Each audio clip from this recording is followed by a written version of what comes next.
Napoleon Hill was an author born in 1883. He wrote the #1 selling book of the century on personal wealth called Think and Grow Rich. This book analyzed hundreds of extremely successful men such as John D. Rockefeller, Henry Ford, Thomas Edison, Charles Schwab, and Alexander Graham Bell, to name a few. He researched why these men were so successful. He wondered why did they have massive wealth and others did not. So he set on a journey to see what principles set them apart and wrote a book about the findings. Although this book may have been written 87 years ago, the principles still ring true to this very day. There are 13 principles to get through, so let's get on with it, shall we? Principle 1, desire. Having a definite purpose, along with a burning desire to achieve that purpose, is the first essential step to achieving your goals. Hill explains 6 practical and definite steps to transmute desire into reality. Number 1, be exact with the amount of money you desire. Number 2, what are you willing to provide and or give to receive this desired amount? Number 3, give yourself a limit to the amount of time you have to achieve this desire with an exact date. Number 4, make a plan and immediately put it into action, no matter how unprepared you may feel. Number 5, write numbers 1 through 4 in a clear statement. Number 6, read the statement created out loud to yourself as soon as you wake up and right before you go to bed. You must read this statement as if you are already in possession of all you want in this statement. Hill states you may as well know right here that you can never have riches in great quantities unless you can work yourself into a white heat of desire for money and actually believe you will possess it. A story is told in this chapter of when Edwin C. Barnes went to New Jersey to go into business with Thomas Edison. The only problem was Edison had no idea who Barnes even was. But Barnes made it clear to himself that being Edison's business partner was not a wish, but a burning, definite desire that will be carried out. Edison gave Barnes a job, but not at the position Barnes was looking for. He wanted to be business partners with Edison, not another cog in Edison's business wheel. Barnes went on to work for Edison for 5 years doing menial tasks. One day, Barnes seized an opportunity to sell one of Edison's inventions, the Ediphone. Edison's sales team did not believe this product would sell and rejected the proposal. Barnes, seeing this opportunity, put forth a plan to Edison to sell this product. They went on to sell many with Barnes' sales plan, which accomplished Barnes' goal and desire to be Edison's partner. Barnes had a definite goal and put all of his power into seeing that goal completed with definite purpose and a burning desire. Principle 2, faith. Faith is a state of mind. When the vibration of your thoughts and desires are blended with faith, the doors of infinite intelligence are opened. Without faith, your desires will seem impossible to fulfill and cause your subconscious mind to shut down any thought of a better life before you can even start. Hill outlines a self-confidence formula. 1. Know that you have the capability to realize the definite purpose in your life. 2.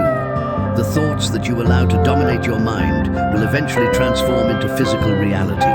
3. The desire you hold in your mind and persistently think about will continually seek to become reality. 4. You have created a statement of your definite goal in life, and you will not give up until you have attained it. 5. By carrying out this desire, you will benefit all whom it affects. You will attract the right people to work with by doing the right things, the right way with a positive attitude. Hill states, there are millions of people who believe themselves doomed to poverty and failure because of some strange force over which they believe they have no control. They are the creators of their own misfortunes because of this negative belief, which is picked up by the subconscious mind and translated into its physical equivalent. Taking that quote and reversing it reveals how the successful men analyzed in this book think. You can truly think and speak things into existence. It is your decision on what thoughts you will turn into the physical equivalent using faith. Principle 3, autosuggestion. Autosuggestion is when your mind automatically processes new information in a certain way, depending on how you have trained your subconscious mind to handle it. You can then transfer these thoughts more easily to attract the results you are looking for. To influence the subconscious mind, the thoughts in which you feed your mind must be precise and filled with emotional belief. In the book, Hill states, "No thought, whether it be negative or positive, can enter the subconscious mind without the aid of the principle of autosuggestion, with the exception of thoughts picked up from the ether." Stated differently, all sense impressions which are perceived through the five senses are stopped by the conscious thinking mind, or rejected at will.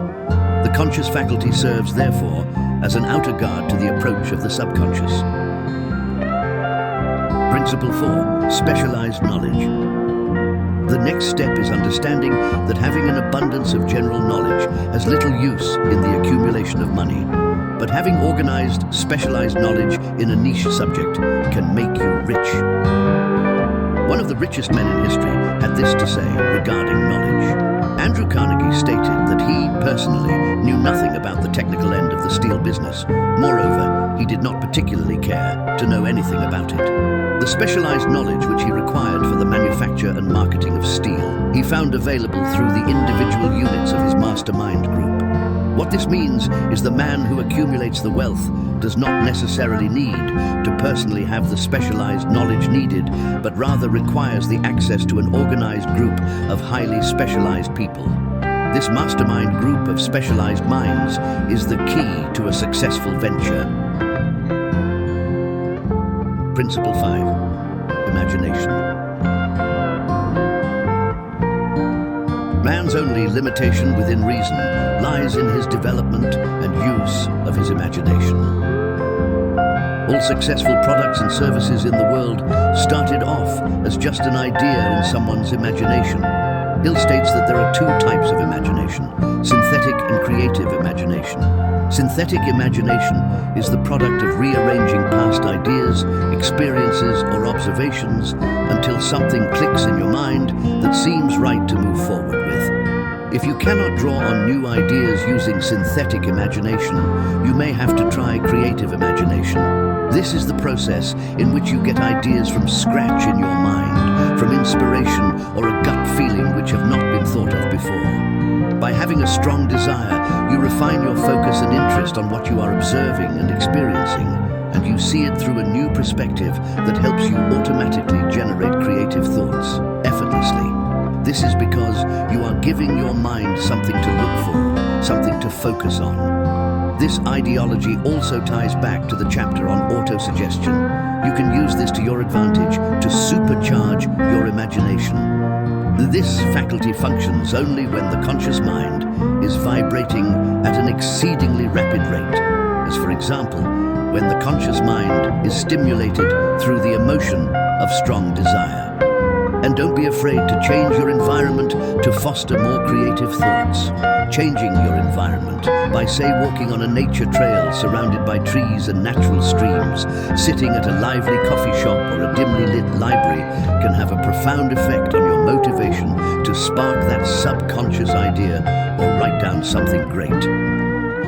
Principle 6. Organized planning. The next step to turning desire for money into its physical equivalent is to form a definite and practical plan. Hill lays out 4 points to keep in mind. A. Merge yourself with a group of as many other minds as you may require for the carrying out of your plan. In return for the group's help with carrying out your plan, determine what they will receive in return. No person with specialized knowledge will work for free. Although what they wish in return may not be in the form of money, it may be the help on something they're working on or an interest in the company, for example. C. A meeting twice a week or more with all members of the group is necessary until a precise plan has been created. D. The harmony between yourself and the members of your mastermind group must be perfect, and if it is not, a solution is to be found promptly so everyone is on the same wavelength. No follower of this philosophy can reasonably expect to accumulate a fortune without experiencing temporary defeat. If defeat comes, it is because your plans were not sound. It is imperative that you adapt and change your plans and redirect your mastermind group until you are met with success. A quitter never wins, and a winner never quits. Most great leaders began in the capacity of followers. They became great leaders because they were intelligent followers. Leadership requires 11 major attributes. 1. Unwavering courage. 2. Self-control. 3. A keen sense of justice. 4. Definiteness of decision. 5. Definiteness of plans. 6. The habit of doing more than paid for. 7. A pleasing personality. 8. Sympathy and understanding. 9. Mastery of detail. 10. Willingness to assume full responsibility. 11. Cooperation. The most intelligent man living cannot succeed in accumulating money, nor in any other undertaking, without plans which are practical and workable. Just keep this fact in mind, and remember, when your plans fail, that temporary defeat is not permanent failure. It may only mean your plans have not been sound. Principle 7. Decision. Reaching sound decisions quickly and definitely is the next step toward riches and becoming a great leader. When you know what you want, it is easy to make a decision quickly. Do not mistake this with impulsive thinking with no purpose. Seek counsel from trusted advisors when needed, but ultimately, it is up to you to make a prompt and definite decision when required. Lack of decision is one of the leading causes of failure. Remember, procrastination is the enemy and the opposite of decision. Analysis of several hundred people who had accumulated fortunes well beyond the $1 million mark disclosed the fact that every one of them had the habit of reaching decisions promptly and of changing these decisions slowly if and when they were changed. Everyone has a flock of opinions ready to be wished upon anyone who will accept them. If you are influenced by opinions when you reach decisions, you will not succeed in any undertaking, much less in that of transmuting your own desire into money. In other words, if your thoughts and decisions are constantly influenced by others' opinions, you will not stay on the track of fulfilling a life of your own desires and purpose. Principle 8. Persistence. The next step toward riches is persistence. To be persistent, you have to harness the power of will. Are you willing to do what you need to do to become what you want to become for an uncertain amount of time until you achieve that desire? Persistence can be seen as an insurance against failure, as long as you keep going in the right direction. Despite countless defeats, eventually you will have success. When you are persistent, you give yourself more time to be intersected with opportunity at the right moment. A person who stays persistent is one who has definiteness of purpose, desire, self-reliance, definiteness of plans, accurate knowledge, cooperation, willpower, and habit. A few know from experience the soundness of persistence. They are the ones who have not accepted defeat as being anything more than temporary. They are the ones whose desires are so persistently applied that defeat is finally changed into victory. We who stand on the sidelines of life see the overwhelmingly large number who go down in defeat, never to rise again. Principle 9. Power of the mastermind. The next step is to harness the power of the mastermind group available to you and apply it to your burning desires. The mastermind is a merging of knowledge for the attainment of a definite purpose. Hill explains there are 2 characteristics in order to harness the power of the mastermind group. The first is the economic advantage. One may be subject to by surrounding themselves with people willing to go above and beyond to provide advice and counsel to your mission. The other is more spiritual. When 2 or more minds are focused on one idea, a spirit of harmony is formed, advancing you to your definite purpose faster. Mr. Carnegie's mastermind group consisted of staff of approximately 50 men with whom he surrounded himself for the definite purpose of manufacturing and marketing steel. He attributed his entire fortune to the power he accumulated through his mastermind. A group of brains coordinated or connected in a spirit of harmony will provide more thought energy than a single brain, just as a group of electric batteries will provide more energy than a single battery. Principle 10. The mystery of sex transmutation. Hill explains there are 2 significant facts disclosed by science. 1. The men of greatest achievement are men with highly developed sex natures, men who have learned the art of sex transmutation. 2. The men who have accumulated great fortunes and achieved outstanding recognition in literature, art, industry, architecture, and the professions were motivated by the influence of a woman. Hill explains that the natural force felt when trying to impress or please a woman is so deeply rooted in our instincts as humans that we can use that energy to supercharge our willpower to carry out our desires. Just as a man in prehistoric days used to find the will to hunt and bring home food, to appear great and capable to women of the tribe. The same can be seen in the animals of nature, pushing to appear capable and dominant to the female they are looking to impress. The woman a man chooses to marry can make or break him because man is so heavily influenced and or motivated by the female spirit. Love is, without question, life's greatest experience. It brings one into communion with infinite intelligence. When mixed with the emotions of romance and sex, it may lead one far up the ladder of creative effort. Principle 11. The subconscious mind. The subconscious will not remain idle, so you must plant your desires in your mind with positive thought. The subconscious mind is seen to be the link between the finite mind of man and infinite intelligence provided to you through desire, faith, and emotion. You cannot entirely control your subconscious mind, but you can voluntarily hand over to it any plan, desire, or purpose which you wish transformed into concrete form. Positive and negative emotions cannot occupy the mind at the same time. One or the other must dominate. It is your responsibility to make sure that positive emotions constitute the dominating influence of your mind.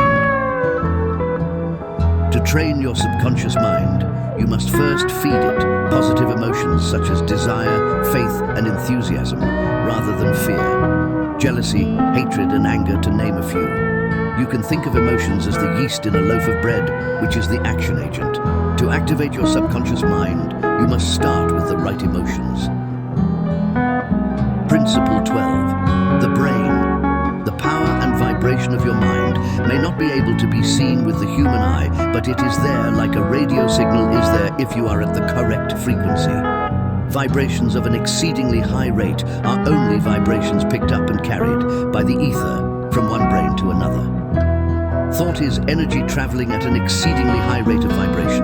Thought, which has been modified or stepped up by any of the major emotions, vibrates at a much higher rate than ordinary thought, and it is this type of thought which passes from one brain to another through the broadcasting machinery of the human brain. Hill explains, the subconscious mind is the sending station of the brain where your thoughts are broadcasted into the ether. The ether then returns a message in the form of thoughts into your creative imagination if and only if your mind is vibrating at a high enough frequency to be able to receive that infinite intelligence. Principle 13. The sixth sense. The sixth sense is that hunch you get or gut feeling you have about something that turns out to be extremely helpful. This is your creative imagination at work, receiving intelligence from the ether, trying to tell you something.